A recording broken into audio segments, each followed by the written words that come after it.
وعلى آل إبراهيم إنك حميد مجيد اللهم بارك على محمد وعلى آل محمد كما باركت على إبراهيم وعلى آل إبراهيم إنك حميد مجيد أما بعد فإن أصدق الكلام كلام الله وخير الهدي هدي محمد صلى الله عليه وسلم وشر الأمور محدثاتها وكل بدعة ضلالة وكل ضلالة في النار أعوذ بالله من الشيطان الرجيم بسم الله الرحمن الرحيم يا أيها الذين آمنوا اتقوا الله حق تقاته ولا تموتن إلا وأنتم مسلمون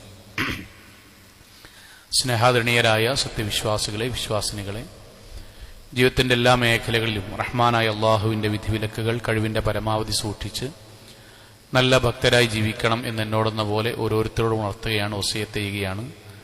അള്ളാഹു നമ്മെ എല്ലാവരെയും അനുഗ്രഹിക്കുമാറാകട്ടെ.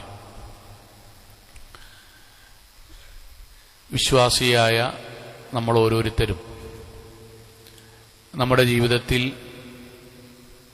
അള്ളാഹുവിൻ്റെ ദീനിനെക്കുറിച്ച് ആലോചിക്കുമ്പോഴാണ് നമ്മളിൽ മാറ്റമുണ്ടാവുക. കേട്ടതുകൊണ്ട് മാത്രമല്ല എന്നതായിരുന്നു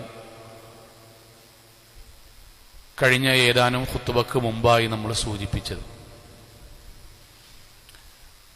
ഒരു സത്യവിശ്വാസി എന്നുള്ള നിലയിൽ നമ്മൾ ഏറ്റവും കൂടുതൽ ആലോചിക്കേണ്ട, ആത്മപരിശോധന നടത്തേണ്ട വിഷയം എന്താണ്? നമ്മളുമായി ബന്ധപ്പെട്ട ഒരുപാട് കാര്യങ്ങളിൽ മനുഷ്യൻ എന്നുള്ള നിലക്ക് നമ്മൾ ആലോചിക്കേണ്ടതുണ്ട്. എന്നാൽ സത്യസന്ധമായി പറഞ്ഞാൽ നമ്മൾ ഏറ്റവും കൂടുതൽ പരിശോധിക്കേണ്ടതും ആത്മകഥ നടത്തേണ്ടതും എന്തിനെക്കുറിച്ചാണ്?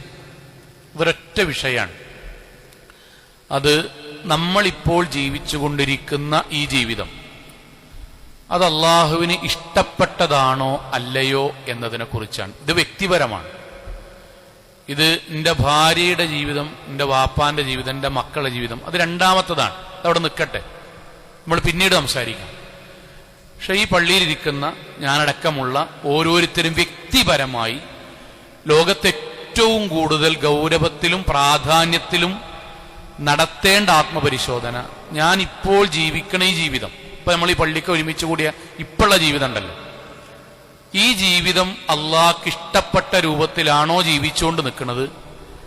ഇതുവഴി അള്ളാഹുവിന്റെ പക്കൽ സ്വർഗം കിട്ടോ, അല്ല അള്ളാഹുവിന്റെ വെറുപ്പിന് വിധേയമായിക്കൊണ്ടാണോ ഞാൻ ജീവിക്കുന്നത് എന്ന് ഓരോരുത്തരും പരിശോധിക്കുക എന്നുള്ളതാണ് നമ്മുടെ ജീവിതത്തിൽ നമ്മൾ നടത്തേണ്ട ഏറ്റവും വലിയ പരിശോധന. അത് തിരിച്ചറിയാനുള്ള മാർഗം എന്താ? അത് അള്ളാഹ് പറയണ്ടേ? പക്ഷെ നമുക്ക് തിരിച്ചറിയാനൊരു മാർഗം പ്രവാചകൻ സല്ലല്ലാഹു അലൈഹി വസല്ലം പഠിപ്പിച്ചെന്ന്. അതെന്താണെന്നറിയോ? നമ്മൾക്ക് എങ്ങനെയാണ് മനസ്സിലാകുക നമ്മുടെ ജീവിതം പടച്ചോൻ ഇഷ്ടപ്പെട്ടതാണോ അല്ലയോ എന്ന്? പ്രവാചകൻ സല്ലല്ലാഹു അലൈഹി വസല്ലം അതിന്റെ ആശയമായി നൽകിയതേ നമ്മൾക്ക് മരണത്തോടുള്ള കാഴ്ചപ്പാട് എന്താണ് എന്ന് നോക്കിയാൽ മതി എന്നാണ്. ഇവിടെ പ്രവാചകന്റെ ഒരു വചനം സഹാബാക്കൾ പറയണതുണ്ട്. അൽ മുഅ്മിനു ലാ യഖാഫുൽ മൗത ബൽ യഈശു മുസ്തഇദ്ദൻ ലഹു. ഒരാള് അള്ളാഹുവിന് പ്രിയപ്പെട്ട കർമ്മങ്ങൾ ചെയ്ത് പരമാവധി അവനവനെ കൊണ്ട് കഴിയുന്ന സൂക്ഷ്മതാബോധത്തിൽ ജീവിക്കുന്നവനാണെങ്കിൽ അവന് സ്വന്തം മരണത്തെക്കുറിച്ച് വലിയ ആവലാതിയോ ബേജാറോ ഉണ്ടാവില്ല.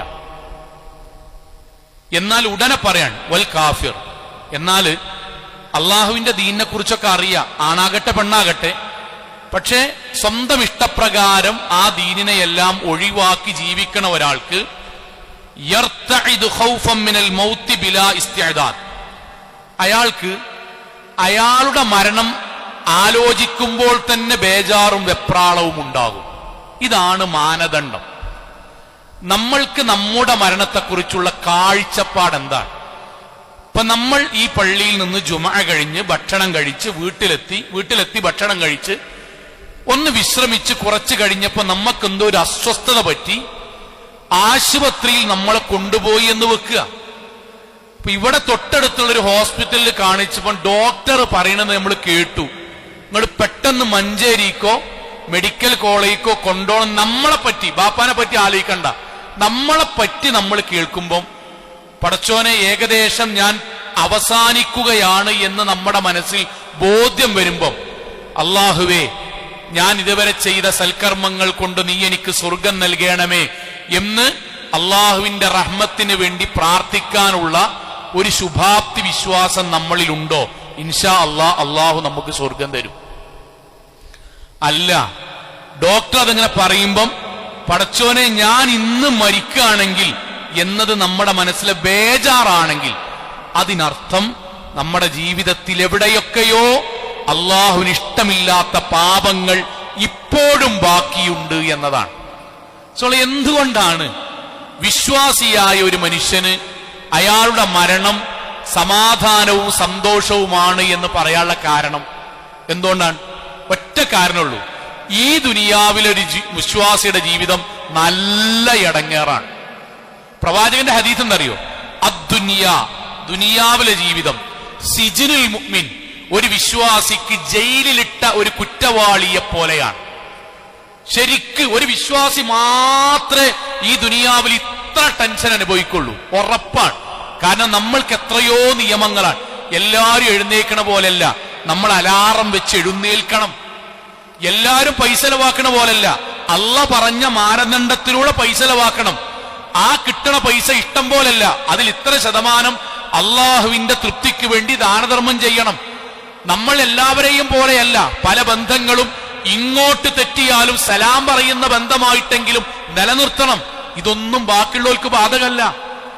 ഇങ്ങനെ ജീവിക്കൊള്ളൊരു വിശ്വാസി, ശരിക്ക് ദുനിയാവിൽ ഒരു വിശ്വാസി ദീനിയായി ജീവിക്കുകയാണെങ്കിൽ അയാൾ ആക്ഷേപത്തിന് വിധേയമാകും, കളിയാക്കലയാക്കുണ്ടാകും, കുറ്റപ്പെടുത്തലുണ്ടാകും. ആൾക്കാർ ചീത്ത വരെ പറയും ദീനിയായി ജീവിച്ചതുകൊണ്ട്. തൗഹീദുള്ള നാടാണല്ലോ നമ്മളെ നാട്. നമ്മുടെ നാട്ടിൽ വരെ ഇത് അനുഭവിക്കും, പിന്നെ ബാക്കിയുള്ള നാടോ? നിങ്ങൾ ആലോചിച്ച് നോക്കി. ഇപ്പൊ നമ്മുടെ കൂട്ടത്തിൽ ഒരു 5-8 അല്ലെങ്കിൽ 4-5 യുവാക്കൾ, നമ്മുടെ മക്കൾ, ഞാൻ ഇവിടെ കൂടിയ എന്റെ പ്രിയപ്പെട്ട സഹോദരങ്ങളായ യുവാക്കൾ വരാൻ, നമ്മുടെ കൂട്ടത്തിൽ നമ്മളൊരു 4-5 ആൾക്കാർ ഇവിടുന്ന് ടൂർ പോകുകയാണ്. നമ്മളെ ഗ്യാങ്ങിനെ പറ്റി ആലോചിച്ച് നോക്കി. ടൂർ പോകുകയാണ്, അപ്പൊ എല്ലാ സന്തോഷമുണ്ട്. അപ്പൊ ആ കൂട്ടത്തിൽ നമ്മുടെ ഒരു കൂട്ടുകാരൻ പറയാൻ, എടാ നമ്മളെ കളിചിരികൾക്കിടയിൽ നമുക്ക് ളുഹുർ അസറൊക്കെ ഒന്ന് ജമ്മാക്കി നിസ്കരിക്കണം കേട്ടോ എന്ന് വളരെ സന്തോഷത്തിൽ അവൻ പറഞ്ഞാൽ, ആ വാഹനത്തിൽ അവൻ നേരിടാൻ പോകുന്നത് എന്താണ്? അവൻ നേരിടാൻ പോണെന്ന് അറിയോ? കളിയാക്കലാണ്. വെള്ളിയാഴ്ചത്തെ കുത്തുബന്റെ പുറമെ ഇപ്പൊ വണ്ടിയിൽ കുത്തു തുടങ്ങിയോ? ഓനോടാ ഫസ്റ്റ് ചോദ്യം. വെള്ളിയാഴ്ചത്തെ മൗലവിന്റെ കുത്തുബന്റെ പുറമെ രണ്ടാം കുത്തുബ വണ്ടിന്നായോ? ടൂറിന്റെ ഇടക്ക് പായത്തോ ദിവസം കേൾക്കേണ്ടി വന്നോ? എന്നിട്ട് വേറെ 2 ആൾക്കാർ ഒന്നിച്ചെന്ന് പറയും, ഞാൻ ആദ്യം പറഞ്ഞു ഓനൊന്നും കൂട്ടി പോണ്ട. സോ അവൻ എന്താ പറഞ്ഞത്? ടൂറ് പോണ്ടെന്നാണോ? അല്ല. രസം വേണ്ടെന്നാണോ? അല്ല. എടാ, നമ്മൾ ഈ പോകുന്നവരുടെയിൽ നമ്മൾ പരലോകത്ത് ആദ്യമായിട്ട് ചോദ്യം ചെയ്യണം, നിസ്കാരത്തെ വിഷയത്തിൽ കാഫറായി മരിക്കണ്ടട്ടോ. അവർക്കുകൂടി സ്വർഗം കിട്ടണ കാര്യം വിനയമായി നല്ല രൂപത്തിൽ പറയുന്ന ഒരാൾക്ക് മുസ്ലിമീങ്ങൾക്കിടയിൽ കിട്ടുന്നത് ആക്ഷേപമാണ്. ഇതൊരു വിശ്വാസിക്ക് മാത്രമേ ഈ ദുനിയാവെന്ന് കിട്ടുള്ളൂ. നമ്മുടെ നാട്ടിൽ കല്യാണം നടക്കുകയാണെങ്കിൽ പള്ളിക്കും ക്ലാസ്സിനും സമ്മേളനത്തിനും ലേണിംഗ് ക്ലാസ്സിനും ഒക്കെ ഹിജാബ് ധരിക്കണ കുടുംബത്തിലെ സഹോദരിമാരാണ്. അന്ന് ഔറത്ത് മുഴുവൻ ഏകദേശം വെളിവാക്കിയിട്ട് ഇങ്ങനെ വരുന്നത് നാട്ടുകാരെ കാണിക്കാനാണ്, വേറൊന്നും അജണ്ടല്ല. അല്ലാതെ അവനാൻ 2 കുട്ടികളുടെ വരുമ്പോ രണ്ടാമത് കെട്ടിക്കാനല്ലല്ലോ ബാക്കിയുള്ളവരുടെ മുന്നിൽ ഔറത്ത് വെളിവാക്കുന്നത്. അല്ല, നാട്ടുകാർക്കിടയിൽ കാണിക്കാനാണ്. ശരി, ആ കൂട്ടത്തിൽ ഏതെങ്കിലും ഒരു സഹോദരി ഒന്നും പറയാതെ അവൾ ഹിജാബ് ധരിച്ച് മാന്യമായി വന്നാൽ ബാക്കിയുള്ള മുഴുവൻ സ്ത്രീകളും കൂടിയിട്ട് എന്താ സൗങ്ങളെ പറയേണ്ടത്? നോക്കടി, നമ്മളൊക്കെ സാഹചര്യങ്ങൾക്കനുസരിച്ച് പടച്ചോന്റെ ദീന് വെച്ച് കഴിച്ചപ്പോഴും നമ്മളെ കൂടെ നമ്മുടെ കുടുംബത്തിൽപ്പെട്ട നമ്മുടെ മൂത്തമ്മാന്റെ കുട്ടി ശരിക്ക് പടച്ചോന്റെ ദീനനുസരിച്ച് ജീവിക്കണോളാണല്ലോ എന്ന് അവളെ അങ്ങോട്ട് അഭിനന്ദിക്കുന്നതിന് പകരം കൂട്ടങ്ങനെ കൂടിയിട്ട് ഇതൊക്കെ കുറച്ച് ഓവറാട്ടോ. ഏതാണ് ഞങ്ങള് ദീനിയായി ജീവിക്കണത് ഓവറാണ്. ആരാ പറയണത്? ജുമഅക്ക് വരുന്നോല് പറയാൻ, ഞാൻ പറയാണ്. ആരെക്കുറിച്ച് പറയാൻ? ദീനിയായി ജീവിക്കണതിനെ പറ്റി പറയാൻ.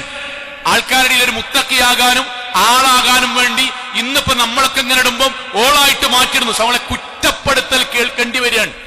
ദീനിയായി ജീവിക്കണ ഒരാൾ കുടുംബത്തില്, നാട്ടില്, സ്ഥാപനത്തിലൊക്കെ ആക്ഷേപങ്ങളും കുറ്റപ്പെടുത്തലുകളും കേട്ടുകൊണ്ടേയിരിക്കും, ഉറപ്പാണ്. നാട്ടിലെ പലരും പരലോകത്തെ പോലും ചിന്തിക്കാതെ, പരലോകത്തുനിന്ന് പോലും ചിന്തിക്കാതെ ഒരു വാഹനം വാങ്ങണം. കയ്യിൽ 5 ലക്ഷം ഉള്ളത് ഏട്ടനോടും ബാക്കിയോടും കുറച്ച് കടം വാങ്ങിയിട്ട് ഒരു 7 ലക്ഷമാക്കി. ശരി, തിരിച്ചു വീട്ടാനുള്ള വകുപ്പുണ്ട്. എന്നാൽ നാട്ടിലത്തെ പലരുണ്ട് കയ്യിൽ 5 ലക്ഷമാണ്.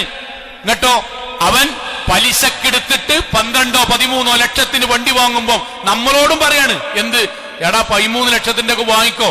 അപ്പൊ അവൻ പറയാണ്, എടാ പലിശക്കെടുത്തിട്ട് വാങ്ങാൻ വയ്യ.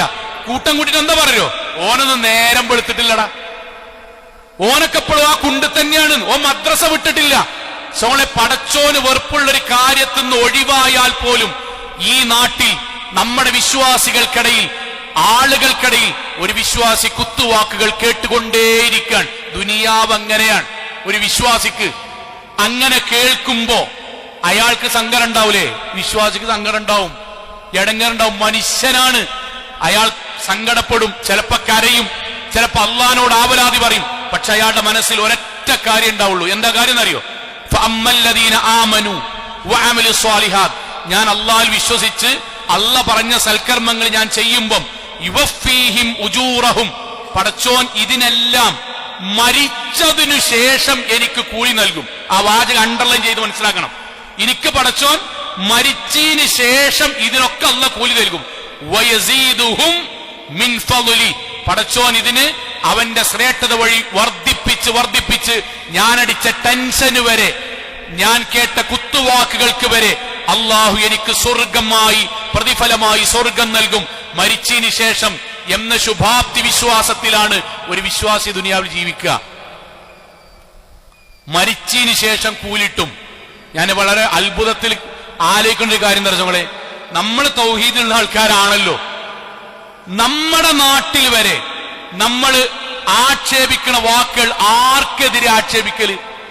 ഓൻ ഖുർആന്റെ നടുക്കണ്ടാണ്, ഓള് മുസ്ഹഫിനെ ചുറ്റിപ്പോയി ജീവിക്കാണ്, ഒരു പരലോക ജീവിയാണ്, ഒരു മൈസറ കുടുംബാണ്. ഇതൊക്കെ ഈ നാട്ടിലത്തെ കുടിയന്മാരെ പറ്റി നമ്മൾ പറയുന്നുണ്ടോ? ഉണ്ടോ? ഇല്ലല്ലോ. ഈ നാട്ടിൽ അങ്ങാടി കൂടെ അലമ്പുണ്ടാക്കി ജീവിക്കണം. പള്ളിക്കൊക്കെ ഒരാൾ തള്ളിയിട്ടാ പോലും വരാത്ത ഒരാളെ പറ്റിയിട്ട് ഓൻ കുറച്ച് ഓവറാട്ടോ എന്ന് പറയലില്ലല്ലോ. ഇത്രയൊന്നും വേണ്ടട്ടോ എന്ന് ഈ നാട്ടിൽ അവനാന്റെ ജീവിതത്തിൽ കുടുംബക്കാർക്ക് പോലും 1000 ഉറുപ്യ കൊടുക്കാതെ അങ്ങേറ്റം പിശുക്കനായി ജീവിക്കുന്ന കോടീശ്വരന്മാരെ പറ്റി നാട്ടിലെ അഭിപ്രായമില്ലല്ലോ. പള്ളിക്കൊക്കെ നേരത്തെ 5 വക്തിന് ജമാഅത്തിൽ എന്ന ഓവറാണെന്ന് നമ്മൾ പറയാണ്. ആർക്കാ പിഴവ് അറിയിച്ചോങ്ങളെ? നമ്മുടെ ദീനിന്റെ കുറവാണ്. പക്ഷെ ഇത് ആക്ഷേപം കേൾക്കേണ്ടി വരും വിശ്വാസി. ആ വിശ്വാസി അപ്പോഴും തീരുമാനിക്കണം എന്താ അറിയോ? ആൾക്കാർ പറയട്ടെ, സാരല്ല, ഇൻഷാ അല്ലാഹ് അവർക്ക് ഭാവിയിൽ ഹിദായത്ത് കിട്ടും. പക്ഷെ അവൻ മനസ്സിൽ ഉറപ്പിക്കാൻ, എനിക്ക് ഖബറിൽ അള്ളാഹുവിന്റെ പക്കൽ വെളിച്ചമുണ്ടാകണം, വലത് കൈയിൽ ഗ്രന്ഥം ലഭിക്കണം, അർശിന്റെ തണൽ കിട്ടണം, സിറാത്ത് പാലം ഇടിമിന്നൽ വേഗതയിൽ മുറിച്ചു കടക്കാൻ എനിക്ക് കഴിയണം, എനിക്ക് അള്ളാഹുവിന്റെ പ്രവാചകന്റെ കയ്യിൽ നിന്ന് ഹൗദുൽ കൗസറിലെ വെള്ളം വാങ്ങി കുടിക്കാൻ കഴിയണം, അള്ളാഹുവിനെ കാണാൻ കഴിയണം. ഇതൊക്കെ മരിച്ചതിന് ശേഷമാണ്. അവൻ ഈ ആക്ഷേപങ്ങളും പരിഹാസങ്ങളും അവനും അവളും കേൾക്കുമ്പോഴൊക്കെ അയാളുടെ മനസ്സിൽ, അവളുടെ മനസ്സിൽ ഇൻഷാ അല്ലാഹ് മരിച്ചതിന് ശേഷം അള്ളാഹു ഇതിന് കൂലി തരുന്നതാണ്. ആ കൂലി കൊടുക്കാൻ, ക്ഷമിച്ചതിന്, നന്ദി കാണിച്ചതിന്, പടച്ചോൻ ഇഷ്ടപ്പെട്ട അമലുകൾ ചെയ്തതിന്, ദീനിയായി ജീവിച്ചതിന് അയാൾക്ക് അള്ളാഹു കൂലി കൊടുക്കാൻ അയാളെ കൊണ്ടുപോകുന്ന പ്രവർത്തനത്തിനാണ് വിശ്വാസിന്റെ മരണം എന്ന് പറയാ. കൂലി എടുക്കാൻ വേണ്ടി അള്ളാഹു അയാളെ ക്ഷണിച്ചു കൊണ്ടുപോകുന്ന പ്രവർത്തനത്തിന്റെ പേരാണ് മൗത്തുൽ മുഅ്മിൻ, വിശ്വാസിയുടെ മരണം എന്ന് പറയുന്നത്. അതുകൊണ്ടാണ് ഖുർആൻ അങ്ങനെ തന്നെ നമ്മൾ കേട്ട് കേട്ട് കേട്ട് ആവർത്തിച്ച് കേട്ട ഹദീസ് ആയത്ത് അങ്ങനെ തന്നെ, യാ അയ്യത്തുഹൻ നഫ്സുൽ മുത്മഇന്ന ഇർജിഇ ഇലാ റബ്ബിക റാളിയത്തൻ മർളിയ, സമാധാനത്തിൽ, സ്വസ്ഥതയിൽ, ശാന്തമായി അള്ളാന്റെ അടുക്കലേക്ക് വരൂ. കൂലി തരാൻ വേണ്ടി അള്ള വിളിക്കാണ്. ഖബറിൽ തണുപ്പ് തരാൻ വേണ്ടി അള്ള വിളിക്കാണ്. വലത്തെ കയ്യിൽ ഗ്രന്ഥം തരാൻ വേണ്ടി അള്ള വിളിക്കാണ്. അർശിന്റെ തണൽ തരാൻ വേണ്ടി അള്ള വിളിക്കാണ്. പ്രവാചകനെ കാണാൻ വേണ്ടി അള്ള വിളിക്കാണ്. അള്ളാഹുവിനെ കാണാൻ വേണ്ടി അള്ള വിളിക്കാണ്. അല്ലാ തഖാഫു വലാ തഹ്സനു, ബേജാറാകണ്ടട്ടോ, ബുദ്ധിമുട്ടണ്ടട്ടോ, ബാക്കിയുള്ളവർ നീ മരിച്ചു എന്ന് പറഞ്ഞ് കരയുമ്പം സന്തോഷത്തിൽ, ആനന്ദത്തിൽ ചിരിച്ചോളുകട്ടോ, അള്ള സന്തോഷത്തിൽ കൊണ്ടുപോകാട്ടോ. ഇതാണ് വിശ്വാസിന്റെ മരണം. വിശ്വാസിക്ക് പിന്നെ എന്തിനാ ബേജാറ്? വിശ്വാസിക്ക് ബേജാറ് അതുകൊണ്ടാ മരണത്തെ കുറിച്ച് ഇല്ലാത്ത. ചെയ്ത് വെച്ച അമലിന് കൂലി പരലോകത്താ പ്രതീക്ഷിക്കണ്. ആ കൂലി തരാൻ വേണ്ടി അള്ള വിളിക്കുകയാണ്. പിന്നെന്തിനാ ബേജാറ്? കാരണം കൂലി പ്രതീക്ഷിച്ച് ജീവിക്കാണ്.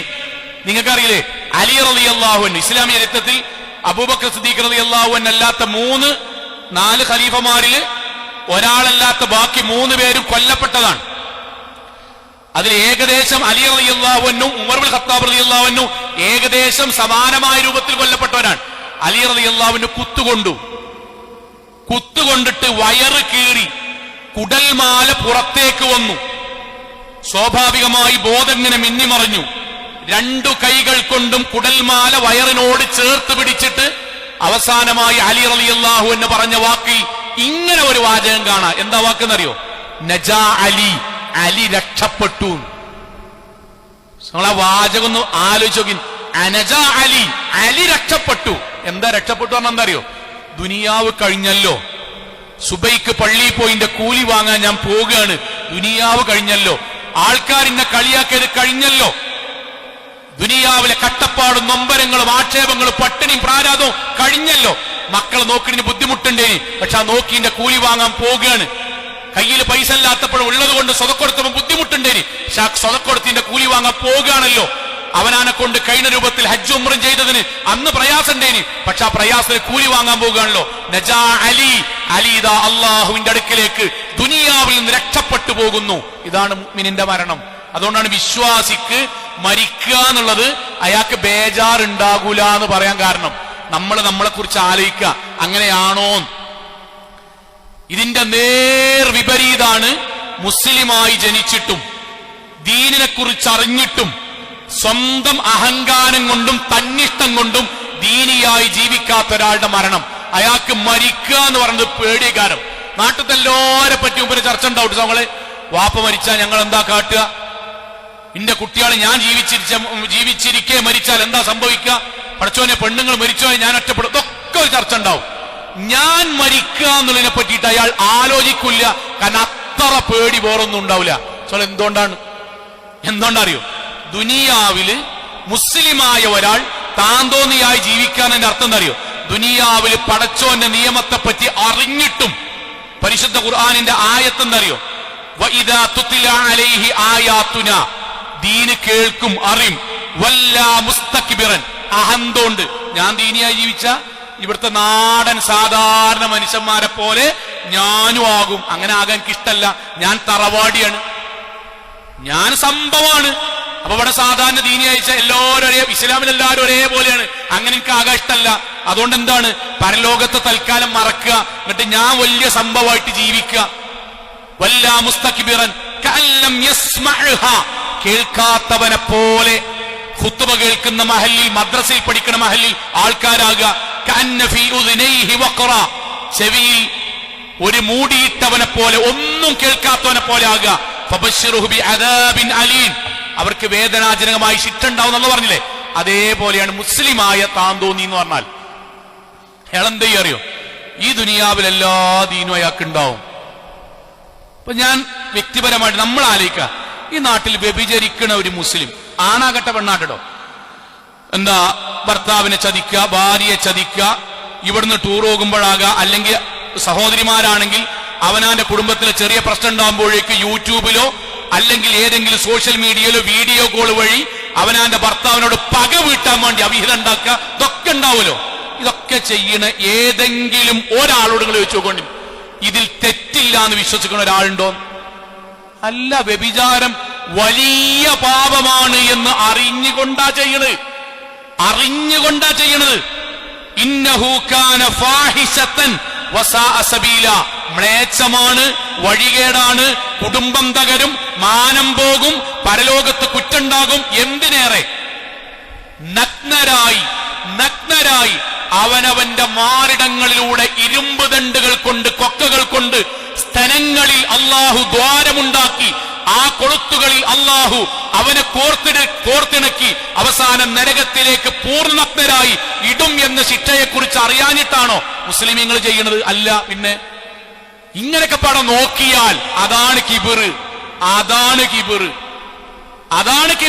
അതാണ് വല്ലാ മുസ്തക്ബിർ എന്ന് പറഞ്ഞാൽ. കുടിക്കുന്ന ലഹരി ഉപയോഗിക്കണം, യുവാക്കളാകട്ടെ, കൂൾ ഉപയോഗിക്കുന്ന, ബിയർ ഉപയോഗിക്കുന്ന, പാൻ പരാഗോ ബാക്കി മുകളിലേക്ക് ഉപയോഗിക്കുന്ന, MDM ഉപയോഗിക്കുന്ന, നാട്ടിൽ നടക്കുന്ന ഏതെങ്കിലും ഫംഗ്ഷന് ആരാരും കാണാതെ സൈഡ് പോയിട്ടോ റൂമിൽ ആളുകൾ എടുത്തിട്ടോ ആരെങ്കിലും കാവൽ നിർത്തിയിട്ടോ ഓട്ടോറിക്ഷക്കാരനെ വീട്ടിക്ക് വരുത്തിയിട്ടോ ഉപയോഗിക്കുന്ന ഒരാൾക്കുണ്ടല്ലോ.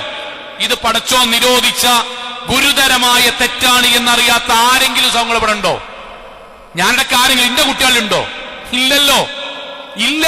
അവനറിയാം എന്ത് പ്രവാചകൻ പറഞ്ഞതുവരെ തീനത്തുൽ ഖിബാൽ അയ്യുസ്ഖിയഹു മിൻ തീനത്തുൽ ഖിബാൽ, ശരീരത്തിന്റെ വൻകുടലും ചെറുകുടലും വെന്ത് കഷ്ടം കഷ്ടമായി പുറത്തേക്ക് വരുന്ന നരകത്തിന്റെ തീജ്വാലകൾ കൊണ്ട് അള്ളാഹു ചൂടാക്കി വെച്ച നരകവാസികളുടെ ശരീരത്തിൽ നിന്ന് പൊട്ടിയൊലിക്കുന്ന രക്തവും ജലവും അവിടെ വായിലേക്ക് അള്ളാഹു ഒഴിച്ചു കൊടുക്കും എന്ന് അറിയാത്ത ഒരാളില്ല. പിന്നെന്തേ ഹരം വേണ്ടേ? ഹരം വേണ്ട. ഇനാകി വീറാറിന് ബാക്കിയുള്ളവർക്കൊന്നും ഹരം കിട്ടാത്തോണ്ടല്ല, നിങ്ങൾക്ക് ഇതുകൊണ്ടേ ഹരം കിട്ടുള്ളൂ. നിങ്ങൾ ശൈത്താൻ തോന്നിപ്പിച്ചുകൊണ്ടാണ്. ഇവിടെ നിസ്കരിക്കണ നോമ്പോക്കണൊക്കെ ഒന്ന് ഹരം കിട്ടാതെ ജീവിക്കല്ല, നിങ്ങൾക്കായിട്ട് വേറെ ഹരമല്ല. പിന്നെന്താ പറയുക, ശൈത്താൻ പറയാണ് എടാ ഇന്നതുകൊണ്ടേ ഹരള്ളൂ, ഇന്നതുകൊണ്ടേ ഹരള്ളൂ. അല്ല, നമ്മൾ സംഭവമായിട്ടല്ല പറയണെന്താ സ്വങ്ങളെ, ഹറാമ് ചെയ്ത് ജീവിക്കണ ഓരോരുത്തർക്കും ഇത് തെറ്റാണ് എന്നറിയാം, മനസ്സിലുണ്ടാകും. നാവ് കൊണ്ട് നമ്മൾ എത്ര ന്യായം പറഞ്ഞാലുണ്ടാകും. അങ്ങനെ ജീവിക്കണീന്റെ ഇടയ്ക്കാരം അറ്റാക്കിന്റെ സ്വഭാവം തുടങ്ങുക. നെഞ്ചത്തേക്ക് 2 കല്ല് കയറ്റി വെച്ച വേദനങ്ങനെ വരും. ഷർട്ട് വെള്ളത്തിൽ ഇങ്ങനെ മുക്കിയിട്ട് ഇങ്ങനെ പിഴിയുമ്പം ബക്കറ്റിലേക്ക് അരത്തൊട്ടി വെള്ളം വീഴാൻ മാത്രം വിയർപ്പ് അവനാന്റെ ഷർട്ടിൽ ഇങ്ങനെ ആയി. കണ്ണുകൂടെ ഇരുട്ടിങ്ങനെ കയറുമ്പോ ഇങ്ങനെ ബോധ്യപ്പെടും, പടച്ചോനെ മരിക്കാൻ പോവുകയാണല്ലോ, കുടിച്ചീന്റെ ബാക്കി ഇവിടെ ഉണ്ടല്ലോ, ഒളിച്ചീന്റെ ഹിസ്റ്ററി ഫോണിലുണ്ടല്ലോ, കൊടുക്കാത്ത സക്കാത്തിന്റെ കണക്ക് ഇവിടെ ഉണ്ടല്ലോ, ബാക്കിയുള്ളവന്റെയൊക്കെ തട്ടിയെടുത്ത സമ്പത്തിന്റെ ബാക്കി അക്കൗണ്ടിലുണ്ടല്ലോ. നെഞ്ച് പടക്കും, വേണ്ട എന്ന് മനസ്സ് പറയും, പടച്ചോനെ കുറച്ചുകൂടി സമയം കിട്ടിക്കണമെങ്കിൽ നന്നാകാന്ന് പറയും. അല്ലാഹ് അനുവദിക്കൂല, പേടിക്കും, ബേജാറാകും, അലമുറയിടും. പക്ഷേ അള്ളാഹു ബാക്കിയുള്ളവർക്ക് അത് കേൾപ്പിക്കൂല. ഇതാണ് അവിശ്വാസിന്റെ മരണം എന്ന് പറഞ്ഞാൽ. അതാണ് ബേജാറുണ്ടാകാൻ കാരണം. അതാണ് ബേജാറുണ്ടാകാൻ കാരണം. പ്രവാചകന്റെ ഹദീസ് എന്തറിയോ? പ്രവാചകൻ സല്ലല്ലാഹു അലൈഹി വസല്ലം ഹദീസ്, യാ അയ്യത്തുഹൻ നഫ്സുൽ ഖബീസ, മലക്കാൾ അങ്ങനെ പിടിക്കാന്നാണ്. പടച്ചോന് എതിരെയായി ജീവിച്ച മോശപ്പെട്ട വ്യക്തിയുടെ ആത്മാവേ, ഉഖ്രിജി ഇലാ സഖ്തിൻ മിനല്ലാഹി വഗളബിൻ, ഇനി ഇതിനേക്കാളും വലിയ സങ്കടങ്ങളുടെയും ശാപങ്ങളുടെയും കോപങ്ങളുടെയും തടവറയിലേക്ക് വരൂ എന്ന് അള്ളാഹു നിശ്ചയിച്ച മലക്കുകൾ അതിശക്തമായി പിടിച്ചുണ്ടാവും. ഈ ബേജാറോണ്ടാണ് മരണത്തെ പേടി. ഞാൻ എന്റെ വാക്ക് അവസാനിപ്പിക്കാൻ നമ്മൾ പള്ളിന്റെ ഉള്ളിലാണ്. നമ്മൾ ഒരാളെ പറ്റി ആലോചിക്കണ്ട, നമ്മൾ വ്യക്തിപരമായിട്ട് ആലോചിക്കും. ഞാൻ മിമ്പർ വെക്കണ മൗലവി എന്ന് പറഞ്ഞ ഞാൻ ഈ ഖുത്ബ കഴിഞ്ഞ് വീട്ടിലെത്തി എനിക്കൊരു നെഞ്ചുവേദന വന്ന് മരിക്കാണ് എന്നറിഞ്ഞാൽ, പടച്ചോനെ ഇന്നെ കൊണ്ടാകുന്ന രൂപത്തിൽ ഞാൻ കുറെ ചെയ്തിട്ടുണ്ട്, ബാക്കി പടച്ചോനെ ബോധ്യപ്പെട്ടുകൊണ്ട് അള്ളാഹുവെ നീ 100% ഹറാമാക്കിയ കാര്യത്തിൽ അറിഞ്ഞുകൊണ്ട് ഞാൻ ഇപ്പം നിലനിൽക്കണില്ല, ഉണ്ടായിരുന്നു ഞാൻ തൗബ ചെയ്തിരിക്കണ്, നാഥാ നീ അതെന്നിൽ നിന്ന് സ്വീകരിക്കണമേ എന്ന് എനിക്ക് മനസ്സിൽ ആത്മവിശ്വാസം ഉണ്ടെങ്കിൽ ഇൻഷാ അല്ലാഹ് സ്വർഗ്ഗം ഉണ്ടാവും. അതാ നബി പറഞ്ഞേ. അല്ല, ഒരു കാര്യം ഉറപ്പാണ്, നമുക്ക് മരിക്കാൻ പേടിണ്ടെങ്കിൽ ഒറ്റ കാര്യമുള്ള സോങ്ങളെ, പടച്ചോൻ ഇഷ്ടല്ലാത്ത അല്പമോ കൂടുതലോ തെറ്റിപ്പോഴും നമ്മുടെ ജീവിതത്തിൽ ബാക്കിയുണ്ട്. വേറൊരു ന്യായം ഇല്ല. നമുക്ക് മരിക്കാൻ പേടില്ലത് നമ്മൾ പോയ അവിടെ പെണ്ണുങ്ങളും കുട്ടികളും ഒറ്റക്കാണ്. അല്ല സോങ്ങൾ, അത് വെറുതെ നമ്മൾ പറയാണ്, വെറുതെ പറയാൻ. ഞാൻ എന്റെ മനസ്സിൽ ഇന്നും ഓർമ്മയുള്ള 1-2 സംഭവം പറയാം. ജീവിതത്തിൽ അറിവില്ലാത്ത കാലഘട്ടത്തിൽ പലിശ കൊണ്ട് വീട് വെച്ച് അവസാനം ബോധം വന്ന് അത് വീട്ടാൻ വേണ്ടിയിട്ട് ഇങ്ങനെ ത്വരിതപ്പെടുമ്പം ഒരു കുടുംബത്തിലെ ഒരു വാപ്പിമ്മി ഇന്നും എന്റെ മനസ്സിൽ അവരെ പ്രാർത്ഥനയോടുകൂടി ഞാൻ ഓർക്കുകയാണ്. വന്നിട്ട് പറഞ്ഞു, മൗലവി ഇത്ര ഗൗരവമാണിത് അറിയില്ല, പക്ഷെ അറിവില്ലാത്ത കാലത്ത് വാങ്ങിപ്പോയി, നിങ്ങൾ ഞങ്ങൾക്ക് വേണ്ടി ആകെ പ്രാർത്ഥിക്കേണ്ടത്, ഓർമ്മ വരുമ്പോൾ പ്രാർത്ഥിക്കേണ്ടത്. ഉംറക്ക് പോകുമ്പോഴും നിങ്ങൾ പ്രാർത്ഥിക്കുന്ന സമയത്ത് ഞങ്ങൾ ഓർമ്മ വരികയാണെങ്കിൽ പലിശ ഞങ്ങൾ വീട്ടിക്കൊണ്ടിരിക്കുന്നുണ്ട്, വീട്ടിൽ നിന്ന് അവസാനിക്കുന്നത് വരെ ദീർഘായുസ് കിട്ടാൻ വേണ്ടി പ്രാർത്ഥിക്കണം. ഓർമ്മ വരുമ്പോ പ്രാർത്ഥിച്ചിരുന്നു. സോളെ അവസാനത്തെ പൈസയും വീടിയിട്ട് കണ്ടപ്പോ കെട്ടിപ്പിടിച്ച് കരഞ്ഞിട്ട് പറഞ്ഞ വാക്ക് ഇന്നും എന്റെ മനസ്സിലുണ്ട്. എന്താ അറിയോ? ഇനി മരിക്കാൻ എനിക്ക് ധൈര്യം മൗലവി. എന്താ ധൈര്യം?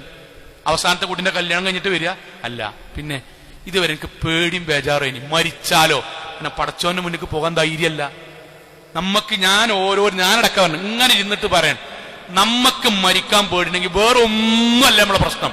പടച്ചോന്റെ മുന്നിൽ ഇങ്ങനെ കിതാബ് കൊണ്ട് വെക്കുമ്പം ഇതെന്താടാ അറിഞ്ഞിട്ട് ചെയ്തത് എന്ന് ചോദിക്കുമ്പോൾ നമുക്ക് ഉത്തരമില്ലെങ്കിൽ പേടി തന്നെയാണ്. നാട്ടാരെ മുന്നിൽ നമ്മളെ എത്ര വലിയ ബടായി അറിയാണെങ്കിലും നമ്മുടെ മനസ്സിൽ പേടിയാണ്, ഉറപ്പാണ്. ഉറക്കം കിട്ടില്ല യുവാവ്, ഉറക്കം കിട്ടില്ല. നിസ്കാരമുണ്ട്, നോമ്പുണ്ട്, ഒക്കെ ഉണ്ട്. ധാരാളം ദാനധർമ്മം ചെയ്യും.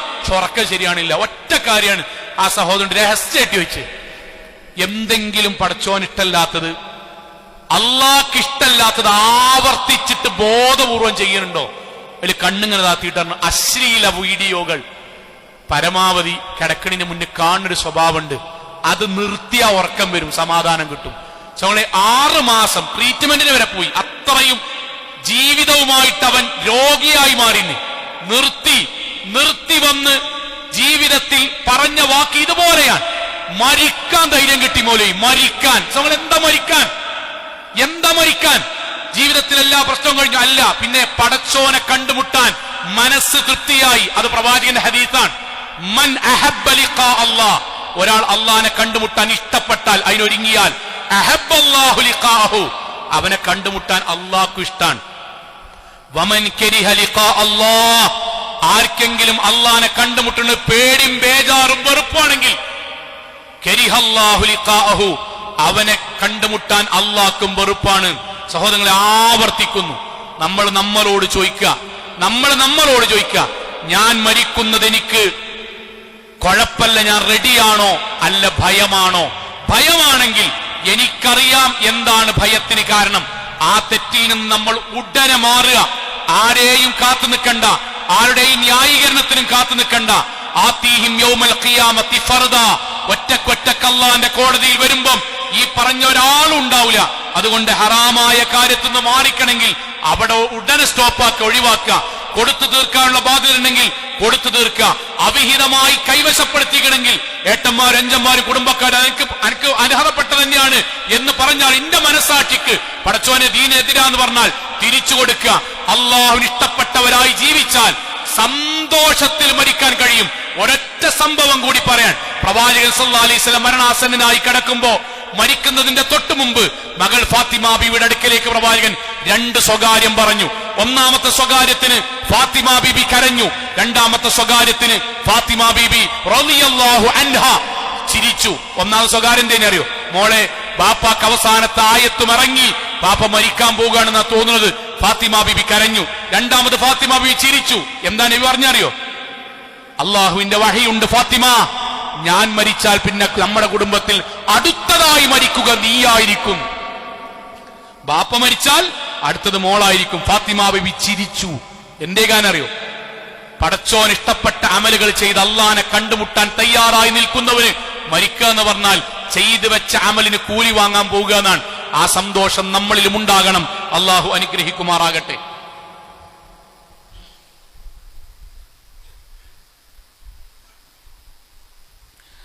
അൽഹംദുലില്ലാഹ് വസ്സലാത്തു വസ്സലാമു അലാ റസൂലില്ലാഹ് വഅലാ ആലിഹി വസ്വഹ്ബിഹി അജ്മഈൻ. അമ്മാ ബഅദ്, തഖ്വല്ലാഹി ഇബാദല്ലാഹ്. ഒരിക്കൽ കൂടി അള്ളാഹുവിനെ സൂക്ഷിച്ചുകൊണ്ട് ജീവിക്കണം എന്നോടെന്ന പോലെ ഓരോരുത്തരോടും ഉണർത്തുകയാണ്. സഹോദരങ്ങളെ, നമ്മുടെ മനസ്സിൽ ഈ ഖുത്ബയുടെ ഒരു ആശയമായിട്ട് നമ്മുടെ മനസ്സിൽ ഓർക്കാൻ പറ്റുന്ന ഒരൊറ്റ ഇസ്ലാമിക ചരിത്രം പറയാം. നമ്മൾക്ക് നമ്മുടെ മക്കൾക്കൊക്കെ പറഞ്ഞു കൊടുക്കാൻ പറ്റുന്ന സംഭവമാണ്. മഹാനായ ബിലാൽ റളിയല്ലാഹു അൻഹുവിന്റെ ഒരു മരണരംഗം. ബിലാൽ റളിയല്ലാഹു അൻഹു മരണാസന്നനായി കിടക്കാൻ. ഇത് നമ്മുടെ മനസ്സിലൊരു, നമ്മൾക്കൊരു ഈമാനിക ഊർജം കിട്ടാൻ കാത്തു സൂക്ഷിക്കേണ്ട ഒരു സംഭവമാണ്. ബിലാൽ റളിയല്ലാഹു അൻഹു മരണാസന്നനായി കിടക്കാണ്. അപ്പൊ എല്ലാ സഹാബാക്കളും കാണാൻ വേണ്ടി വരികയാണ്. കാണാൻ വേണ്ടി വന്നു. അപ്പം പലർക്കും ബിലാൽ റളിയല്ലാഹു അൻഹു ഭയങ്കര മാനസികമായി അത്ര ഇഷ്ടപ്പെട്ട ആളാണ്. കാരണം പീഡനങ്ങളുടെ യാതനകൾക്കിടയിൽ ദീനിയായി നെഞ്ചൂക്കോടുകൂടി നിന്നാണ്. അടി കൊണ്ടിട്ട് കെലിമ വലിയ ആളാണ്. മണൽ കൂടെ വലിച്ചു കൊണ്ടുവന്നിട്ട് തൗഹീദിൽ നിന്ന് മാറാത്ത ആളാണ്. അവരുടെ ബാങ്കൊലി കേട്ടിട്ടാണ് പള്ളിക്കോലി വരല്. ആ ഇഷ്ടമുണ്ടല്ലോ, അതവരുടെ ജീവിതത്തിലുണ്ട്. അപ്പം ബിലാൽ റളിയല്ലാഹു അൻഹു വളരെ പ്രയാസപ്പെട്ട് ഇങ്ങനെ മരിക്കുന്ന തൊട്ടു മുമ്പാണ്. അപ്പൊ ശാരീരികമായ അവസ്ഥ കണ്ടിട്ട് ബാക്കിയുള്ളവർ ഇങ്ങനെ സങ്കടപ്പെട്ട് കണ്ണൊക്കെ ഇങ്ങനെ തുടച്ചിട്ട് കരഞ്ഞു. അതിൽ ബിലാൽ റളിയല്ലാഹു അൻഹു അവരോട് ചോദിച്ചു, ലിമാദാ തബ്കുൻ, എന്തിനാടാ നിങ്ങൾ കരയണത് ചോദിച്ചു. അതിൽ സഹാബാക്കൾ പറഞ്ഞു, ബിലാലെ റളിയല്ലാഹു അൻഹു, ബിലാലെ എനിക്കറിയാലോ നീ ഞങ്ങളുടെ ജീവിതത്തിൽ എത്രമാത്രം ഇഷ്ടപ്പെട്ട ആളാണ്, എത്ര ഇഷ്ടപ്പെട്ട ആളാണ്. അബൂബക്കർ സിദ്ദീഖ് റളിയല്ലാഹു അൻഹു പൈസ കൊടുത്ത് നിന്നെ മോചിപ്പിച്ച അന്ന് മുതൽ ഞങ്ങളുടെ കൂട്ടത്തിൽ നിന്റെ അത്ര ഞങ്ങൾക്ക് നബി കഴിഞ്ഞാൽ വളരെ കുറച്ച് ആൾക്കാർ കഴിഞ്ഞ പിന്നെ നിന്നെ ഇഷ്ടം. ഞങ്ങൾക്കൊക്കെ പലരുണ്ട്, നീ ഒറ്റക്കല്ലടാ. എന്നിട്ടും പ്രവാചകൻ സല്ലല്ലാഹു അലൈഹി വസല്ലമ നിന്നെയാണ് ബാങ്ക് കൊടുക്കാൻ ഏൽപ്പിച്ച്, നിന്നെയാണ് ഇഖാമത്ത് കൊടുക്കാൻ ഏൽപ്പിച്ച്, നിന്നെയാണ് പലതും നബി ഏൽപ്പിച്ചത്. പ്രവാചകർ സല്ലല്ലാഹു അലൈഹി വസല്ലമേ മദീന പള്ളിയുടെ ഈ വെള്ളം വീഴുന്ന നമ്മൾ പാത്തി എന്ന് പറയില്ലേ, ആ പാത്തി വെക്കാൻ വേണ്ടി ബിലാൽ റളിയല്ലാഹുവിനോട് കയറാൻ വേണ്ടി പറഞ്ഞു. ബിലാൽ റളിയല്ലാഹുവിന് കയറാൻ സ്റ്റെപ്പ് ഉണ്ടായില്ല. എന്താ സമയം ചെയ്തറിയോ? റസൂൽ സല്ലല്ലാഹു അലൈഹി വസല്ലം കുമ്പിട്ടുന്നു. റസൂലുള്ളാഹിന്റെ ഷോൾഡറിൽ ചവിട്ടിയിട്ട് ബിലാൽ റളിയല്ലാഹുവിന് കയറി. എത്ര തവണ ബിലാൽ റളിയല്ലാഹുവിന് കരഞ്ഞറി, നബി ഞങ്ങളെ ഷോൾഡറിൽ ചവിട്ടാൻ പറ്റൂല. നബി പറഞ്ഞു, ബിലാലെ ഇയ്യ് കയറിക്കോ. ആ ബിലാൽ റളിയല്ലാഹുവിന് സഹാബാക്കൾ നിങ്ങൾ മരിച്ചു പോകുക എന്നുള്ളത് ഞങ്ങൾക്ക് മനസ്സിൽ ഉൾക്കൊള്ളാൻ പോലും കഴിയണില്ല എന്ന് പറഞ്ഞു. ബിലാൽ റളിയല്ലാഹു പറഞ്ഞു, എനിക്ക് സന്തോഷാണടാ, നിങ്ങൾ എനിക്ക് വേണ്ടി പ്രാർത്ഥിച്ചാൽ മതി, എനിക്ക് സന്തോഷാണടാ. എന്നിട്ട് അതിന് ബിലാൽ റളിയല്ലാഹു പറഞ്ഞ കാരണം എന്താ അറിയോ? എന്താണ് സന്തോഷം എന്ന് പറഞ്ഞാൽ നാളെ മറ്റന്നാൾ ഞാൻ മരിക്കുക എന്നുള്ളത് എനിക്ക് സന്തോഷമാണ്. എന്റെ ശ്വാസം നിൽക്കുക എന്ന് പറഞ്ഞാൽ എനിക്ക് സന്തോഷമാണ്. ഞാൻ ഖബറിക്ക് പോകുക എന്ന് പറഞ്ഞാൽ സന്തോഷമാണ്. എന്തേലും കാരണം പറഞ്ഞറിയോ? ഞാൻ ലോകത്ത് ബിലാൽ റളിയല്ലാഹു വാക്കാട്ടോ, ഞാൻ ലോകത്ത് അല്ലാഹ് കഴിഞ്ഞാൽ ഏറ്റവും കൂടുതൽ സ്നേഹിച്ചത് അഷ്റഫുൽ ഖൽഖ് മുഹമ്മദ് മുസ്തഫ സല്ലല്ലാഹു അലൈഹി വസല്ലമനെയാണ്. ആ നബി എന്നെ വിട്ടുപോയിട്ട് കുറച്ചു കാലമായി. നബിയുടെ മരണശേഷം ഞാൻ ഓരോ നിസ്കാരത്തിന് ശേഷവും ഓരോ പ്രാർത്ഥനയിലും ഞാൻ അല്ലാണ്ട് പ്രാർത്ഥിക്കല്, അള്ളാഹുവേ എന്റെ നബിനെ വീണ്ടും കാണാനുള്ള അവസരം എനിക്ക് ഉണ്ടാക്കണേ, നബിന്റെ കൂടെ സ്വർഗത്തിൽ പോണേന്ന് ഞാൻ എന്നും പ്രാർത്ഥിക്കും. ബാങ്ക് കൊടുക്കുമ്പോഴൊക്കെ അശ്ഹദു അന്ന മുഹമ്മദ് റസൂലുള്ളാഹ് എന്ന് പറയുമ്പോൾ നിങ്ങൾ പലപ്പോഴും കേൾക്കാറില്ലേ, എന്റെ തൊണ്ടയിടറും കണ്ണ് നിറയും, ബാങ്ക് മുഴുവിക്കാൻ കഴിയാതെ ഞാൻ കുറച്ചേരം നിൽക്കും, ബാക്കി പിന്നീട് ഞാൻ പിന്നെ ബാങ്ക് കൊടുക്കും. അപ്പോഴൊക്കെ ഞാൻ നബിനെ എങ്ങനെ കണ്ണു കാണും, നബിന്റെ കൂടെ സ്വർഗത്ത് പോകാൻ വേണ്ടി. അങ്ങനെയാണ് ജീവിക്കാൻ തുടങ്ങി. ഇപ്പൊ എന്റെ മുന്നിക്ക് കുറെ ഹറാമ് നിങ്ങളെ പോലെയൊക്കെ വന്നു. മനുഷ്യനാണ് ഞാൻ. ആ ഹറാമിന്റെ കാഴ്ചയിലും പൈസയിലും അനുഭവത്തിലും ഇങ്ങനെ പോകാൻ നേരത്ത് എന്റെ കൈ എന്നോട് പറഞ്ഞു, മനസ്സിലാക്കണ്ട, ആ പറഞ്ഞു പറഞ്ഞത് മനസ്സാണ്, ബിലാലെ ആ കൈയോണ്ട് ആ പൈസ തൊടണ്ട കേട്ടോ, തൊട്ടാ പിന്നെ ആ കൈയോണ്ട് നബിനെ തൊടാൻ കഴിയില്ല. ഞാൻ കൈ ഇങ്ങോട്ട് പിൻവലിച്ചു. എല്ലാരും അങ്ങോട്ട് നോക്കി, കുഴപ്പമില്ല കുഴപ്പമില്ല. എനിക്ക് നോക്കാൻ പോതിണ്ടേന്. പക്ഷെ എന്നോട് പറഞ്ഞു, ബിലാലെ ആ കണ്ണോണ്ട് അങ്ങോട്ട് നോക്കണം, അല്ലാഹ് നിരോധിച്ച കാഴ്ചയാണ്, നോക്കിയാ പിന്നെ നബിനെ കാണാൻ കഴിയില്ല. ബിലാലെ പലരെയും പോലെ നീ ആസ്വദിക്കണ്ട, ആസ്വദിച്ചാൽ അങ്ങനെ ആസ്വദിച്ചാൽ അപ്രകാരം ഹറാമായി ആസ്വദിച്ച ശരീരമായിട്ട് നബിനെ കാണാൻ കഴിയില്ല. അതുകൊണ്ട് ഞാൻ പടച്ചോൻ ഇഷ്ടപ്പെട്ട പ്രകാരം എന്റെ കണ്ണിനും കയ്യിനും ശരീരത്തിനും ആക്കി. ഇപ്പൊ എനിക്ക് സമാധാനാണ്. നാളെ മരിച്ചാൽ ഈ കൈ കൊണ്ടും ഈ കണ്ണുകൊണ്ടും ഈ ശരീരം കൊണ്ടും എന്റെ അള്ളാഹിനും റസൂലുള്ളാഹിനും കാണാൻ പറ്റുമല്ലോ, അതുകൊണ്ട് എന്റെ മരണം എനിക്ക് സന്തോഷാണ്. ഇതാണ് മുഅ്മിനിന് മരണം സന്തോഷം എന്നതിന്റെ അർത്ഥം. നമുക്കങ്ങനെ ആകാൻ കഴിയണം. സമയം നമ്മളിങ്ങനെ ഒരു എഴുതിയേക്കണം, ജക്കാത്ത് കൊടുക്കാൻ ബാക്കിയുണ്ടോ പൂർത്തിയാക്കുക. ഒരാളെ ന്യായം കേൾക്കരുത് കേട്ടോ. അനന്തര സ്വത്തിൽ അനർഹമായി എടുത്തിട്ടുണ്ടോ, ഒരാളെ ഡയലോഗിനോ ഒരാൾക്ക് നിൽക്കണ്ട, ഒഴിവാക്കുക. ഇല്ലേ കുഴപ്പമില്ല. ആരാധന എവിടെയാ തിരുത്തേണ്ടത്? ഇപ്പോഴും എന്റെ ലാപ്ടോപ്പിൽ തോന്നിയാസുണ്ടോ, ഡിലീറ്റ് ആക്കി ജീവിതത്തിലേക്ക് വണങ്ങുക. ഇപ്പോഴും നിസ്കാരം പോകുന്നുണ്ടോ, ഒഴിവാക്കി നന്നാകുക. അങ്ങനെ ജീവിച്ചു നോക്കി. ഹജ്ജിന് പോയ ഒരാളോട് ചോദിച്ചു നോക്കി, ഇവിടുന്ന് പോകുമ്പോ കാര്യം, ഉംറക്ക് പോകുന്ന ഒരാൾ ഇവിടുന്ന് കാര്യം പോകണമെന്ന് ആലോചിച്ച കാര്യം, അവിടെ എത്തി തവാഫ് കഴിഞ്ഞ് ഹജ്ജിന്റെ കർമ്മം ഇങ്ങനെ കഴിഞ്ഞ് കഅബാലയത്തിന്റെ മുന്നിൽ സമാധാനത്തിൽ 2 റക്അത്ത് നിസ്കരിക്കുമ്പോൾ അയാൾ അവിടുന്ന് എന്താ മനസ്സിലാഗ്രഹിക്കാരോ, മരിക്കണം, ഇപ്പൊ മരിക്കണം. എന്തേ കാരണം സമയം നാട്ടുകാരൊക്കെ കുടുംബക്കാരൊക്കെ നാട്ടിലല്ലേ, എന്തേ അവിടുന്ന് മരിക്കണം എന്ന് ആഗ്രഹിക്കാൻ എന്തറിയോ? ഇപ്പോ പടച്ചോൻ ഇഷ്ടപ്പെട്ടവനാണ്, എനിക്ക് ബാക്കിയൊന്നും വിഷയമല്ല. അള്ളാഹിനെ കണ്ടുമുട്ടാൻ മനസ്സ് കൊതിക്കും. ദീനിയായി ജീവിച്ചാൽ അള്ളാഹു അനുഗ്രഹിക്കുമാറാകട്ടെ. നമ്മുടെ ജീവിതത്തിൽ വന്നുപോയ പോരായ്മകളും അബദ്ധങ്ങളും റഹ്മാനായ നാഥ നീ ഞങ്ങൾക്ക് വിട്ടുപുറത്ത് മാപ്പാക്കി തരണമേ റഹ്മാനെ. അള്ളാഹുവേ, ലോകത്തെവിടെ വെച്ച് എങ്ങനെ മരണപ്പെടേണ്ടി വന്നാലും തൗഹീദോടുകൂടി മുത്തഖിയായി മുവഹിദായി ജീവിച്ച് മരണപ്പെട്ടു പോകാൻ നാഥ നീ ഞങ്ങൾക്ക് എല്ലാവർക്കും തൗഫീഖ് നൽകണമേ റഹ്മാനെ. അള്ളാഹുവേ, അറിഞ്ഞും അറിയാതെയും ചെറുതും വലുതും രഹസ്യവും പരസ്യവുമായി ഞങ്ങളുടെ ജീവിതത്തിൽ സംഭവിച്ച മുഴുവൻ പാപങ്ങളും റഹ്മാനായ നാഥ നീ ഞങ്ങൾക്ക് വിട്ടുപുറത്ത് മാപ്പാക്കി തരണമേ റഹ്മാനെ. അള്ളാഹുവേ, ഹറാമായ കാര്യത്തിൽ നിന്ന് വിട്ടുനിൽക്കുവാനുള്ള തഖ്വയും ഈമാനും നാഥ നീ ഞങ്ങൾക്ക് പ്രദാനം ചെയ്യണമേ റഹ്മാനെ. അള്ളാഹുവേ, തെറ്റുകൾ മുഴുവൻ തൗബ ചെയ്ത് മടങ്ങാനുള്ള സാവകാശവും ദീർഘായുസ്സും നാഥ നീ ഞങ്ങൾക്ക് നൽകി അനുഗ്രഹിക്കണമേ റഹ്മാനെ. അള്ളാഹു, ഞങ്ങളുടെ മാതാപിതാക്കൾക്ക് വാപ്പാക്കും ഉമ്മാക്കും നാഥ നീ സ്വർഗം നൽകി അനുഗ്രഹിക്കണമേ റഹ്മാനെ. അള്ളാഹു, ഞങ്ങളുടെ കുടുംബങ്ങൾക്ക് നാഥ നീ കൺകുളിർമ പ്രദാനം ചെയ്യണമേ റഹ്മാനെ. അള്ളാഹു, ഞങ്ങൾക്ക് വേണ്ടി ഗൾഫ് നാടുകളിൽ വിദേശ നാടുകളിൽ അധ്വാനിക്കുന്ന ഞങ്ങളുടെ സഹോദരങ്ങൾക്ക് സമാധാനവും സമാശ്വാസവും നൽകി നീ അനുഗ്രഹിക്കണമേ റഹ്മാനെ. അള്ളാഹുവേ, ഞങ്ങളുടെ വരുമാനങ്ങളിൽ ഹലാലായ വർധനവ് നൽകി നീ അനുഗ്രഹിക്കണമേ റഹ്മാനെ. അള്ളാഹു, ഞങ്ങളുടെ മക്കൾക്ക് നാഥ ജീവിതത്തിൽ സന്തോഷകരമായ ദാമ്പത്യവും നല്ല ജോലിയും നല്ല ജീവിതവും നൽകി അനുഗ്രഹിക്കണമേ റഹ്മാനെ. അള്ളാഹുവേ, ലോകത്തിന്റെ വ്യത്യസ്ത ഭാഗങ്ങളിൽ കഷ്ടതകൾ അനുഭവിക്കുന്ന സാധുക്കളായ ഞങ്ങളുടെ സഹോദരങ്ങൾക്ക് സമാധാനവും സമാശ്വാസവും നൽകി നീ അനുഗ്രഹിക്കണമേ റഹ്മാനെ. അള്ളാഹുവേ, എവിടെ വെച്ച് എങ്ങനെ മരണപ്പെടേണ്ടി വന്നാലും ഈമാനോടുകൂടി മരണപ്പെട്ടു പോകാൻ നാഥാ നീ ഞങ്ങൾക്ക് തൗഫീക്ക് നൽകണമേ റഹ്മാനെ. اللهم اغفر للمؤمنات والمسلمين والمسلمات الأحياء منهم والأموات إنك مجيب الدعوات يا قاضي الحاجات. اللهم أجرنا من النار، اللهم أجرنا من النار، اللهم أجرنا من النار. ربنا آتنا في الدنيا حسنة وفي الآخرة حسنة وقنا عذاب النار.